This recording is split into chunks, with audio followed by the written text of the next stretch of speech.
Wasap-sap ka bagyan? Maaga tayo today kasi naisipan kong mag-resign sa aking trabaho.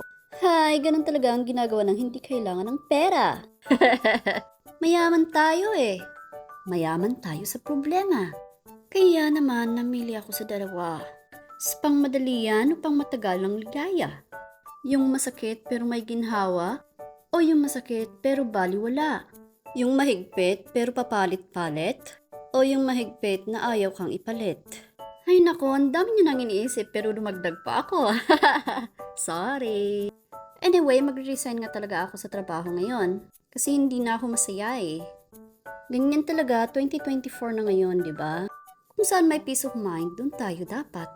Kaya naman, kung nahihirapan ka na sa sitwasyon mo ngayon, at may options ka pa, go girl, go na yan! Huwag mo nang dagdagan ng problema mo, at huwag mo nang pahirapan ang sarili mo. Pagkakasakit ka pa niyan eh.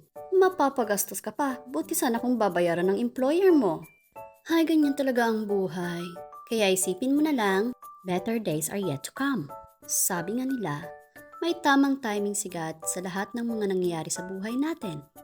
Pero maalala ko, noong grade 1 pa ako may nakalagay sa wall namin sa classroom. Sabi doon na sa tao ang gawa na sa Diyos ang awa. Kaya naman, galaw-galaw din habang may time. Anyway, andito na pala ako sa center. Kaya inayos ko muna ang himpayong, nilabas ko ang mga uniforme at saka yung resignation letter ko. At sabi ko, salamat na lang po sa mga alaala at see you around. Kasi masaya na ako sa isa. Okay, tama na nga yung mga drama na yan. Pagtapos kong nagpaalam sa mababait kong workmates ay lumabas na ako. Dahan-dahan kong sinara yung pinto. Kasi sabi nila pag may nagsarang pinto, may magbubukas na namang isa. Balis, Kyla! Paglabas ko ng gate, may biglang naghilaw sa akin. At ayun na nga nag-heart to heart talk muna kami. At may konting patering moment. Akala niya kasi ay namasyal lang ako. Pero sabi ko, this will be the last time that we'll see each other. Masakit talagang iwan yung mga workmates na mababait. Pero sorry, I prioritize my peace of mind and physical health. Ganito pala mag-resign sa Australia. Kailangan mo ring i-install ang mga apps na kung saan nakikita namin mga roster. Yung roster pala is hindi manok yun ha. Yun yung schedules ng work. At yun na nga, in-unfriend ko muna. Kay este in-uninstall. Magtatrabaho sana ako sa kabila eh. Kaso sabi ni Mr. may pupuntahan daw kami. Kaya naman hinintay ko siya at nag-settle kami ng responsibility. Pagtapos sabi ko, bisitahin muna natin si best friend. Kailangan natin mag-celebrate sa nangyari ngayong araw. Here we go! Umorder kami ng paborito kong fries at kumain.